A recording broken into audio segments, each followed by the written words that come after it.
نیت د ژوند اصلي محور. د اخلاص یوه نښه دا هم ده چې نیت د خپل ژوند اصلي محور وبولې.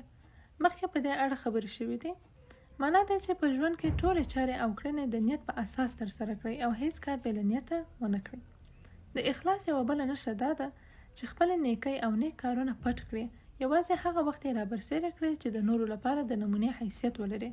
یعنې ته په اخلاص کې یوازې هغه وخت کولی شې خپلې نیکۍ رابرسېره کړې چې خلک درپسې اقتدا وکړي. دا خبره په یوه ټولنه کې ډېره مهمه ده چې رهبر باید د نیکو خصوصیاتو لرونکی وي، ځکه چې د خلکو لپاره یوه نمونه وي. د بیلګې په توګه یو ښوونکی کولی شي چې خپلې نیکۍ په دې نیت رابرسېره کړي چې د زده کوونکو لپاره یو الګو دی. زده کوونکي چې کله خپل ښوونکی په یوه ښه کار وویني، هغوی یې هم ترې زده کوي. نو په دې اساس موږ غواړو چې خلک له دینداره او تقواداره خلکو نه تقلید وکړي. خو له دې سره سره هر انسان باید داسې نیک کارونه ډېر ولري چې بل څوک پرې خبر نه وي او هغه له خپل خدای سره لکه د یوه راز په توګه پټ وساتي. نو د اخلاص یوه بله نښه دا ده چې سړی له ځانه سره داسې نیک کارونه وکړي چې نور خلک ترې خبر نه وي، یوازې د خدای او بنده ترمنځ لکه د یوه راز په توګه پاتې وي. په دې برخه کې د بیلګې په توګه د هغه دریو کسانو کیسه د یادولو وړ ده چې یو غټ ګټ یعنی ډبره په یوه غار کې ایسار کړي وو.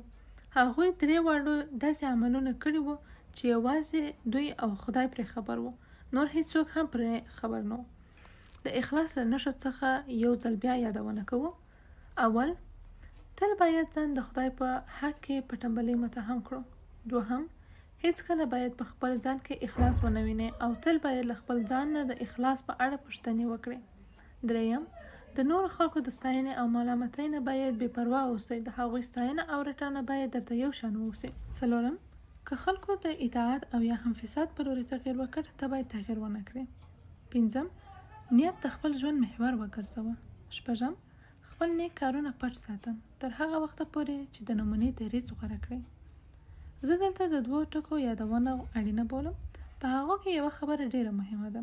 شاید یو شمېر به زما د دغې یادونې په لوستو د خلکو په منځ کې له تبلیغ د خلکو لپاره له نمونې ګرځېدلو، امامت او خپلو ملګرو ته د تجوید له ورښودلو وډار شي او وبه وایي موږ ډارېږو، هسې نه ریا په موږ کې ځای ونیسي. زه دلته د یوې ډېرې مهمې خبرې یادول ضرور بولم. د خلکو په خاطر د یوه کار ترسره کول ریا ده، همدغه راز د خلکو په خاطر د یوه کار پرېښودل هم ریا ده. د بیلګې په توګه که یو څوک جومات ته په دې نیت داخل شي چې هلته به 2 رکعته لمونځ وکړي، خو کله چې جومات ته ننوځي نو ګوري چې جومات ته خلکو ډک دی، له همدې امله لمونځ پرېږدي او له ځانه سره وایي چې اوس به لمونځ نه کوم، ځکه هسې نه هغه پټه او پوښلې ریا چې مخکې ورباندې بحث وشو زما په عمل کې داخله شي. دا کار په خپل ذات کې ریا دی. خو ولې؟ ځکه چې هغه لمونځ د خلکو په خاطر پرېښود. د خلکو په خاطر باید لمونځ پرې نږدي. هغه باید جومات ته لاړ شي، خپل نیت باید اصلاح کړي او لمونځ ادا کړي. دا خبره زه له ځانه نه کوم، د شریعت خبره ده او شریعت همدغسې وایي. که یو څوک د قرآن کریم تلاوت په پوره عاجزۍ سره کوي او په دې جریان کې یوه ډله خلک د هغه څنګ ته کښېني او تلاوت کوونکی له دې ویرې چې ریا ترې ونه شي تلاوت پرېږدي، دا په خپله ریا ده. هغه باید په بېغمه زړه خپل تلاوت ته ادامه ورکړي او له څنګه یې باید په خپل نیت هم پام وساتي. که یو څوک قرآن ولي، صدقه ورکوي او بیا یې د خلکو په خاطر په داسې حال کې چې یوه ذره ریا هم پکې نه وي خپل یاد عملونه پرېږدي، دا سمه خبره نه ده. نه، داسې باید ونه شي. لکه څنګه چې وي هماغسې باید پاتې شي. خپلو کارونو ته باید هماغسې ادامه ورکړي. دغه راز ځینې وختونه باید ښه کارونه د خلکو په مخ کې وشي تر څو خلک درنه تقلید وکړي. د بیلګې په توګه د شتمنو خلکو په مخ کې باید صدقه ورکړئ تر څو هغوی هم له تاسو نه تقلید وکړي. د بې لمانځه خلکو په مخ کې لمونځ وکړئ چې له تاسو یې زده کړي.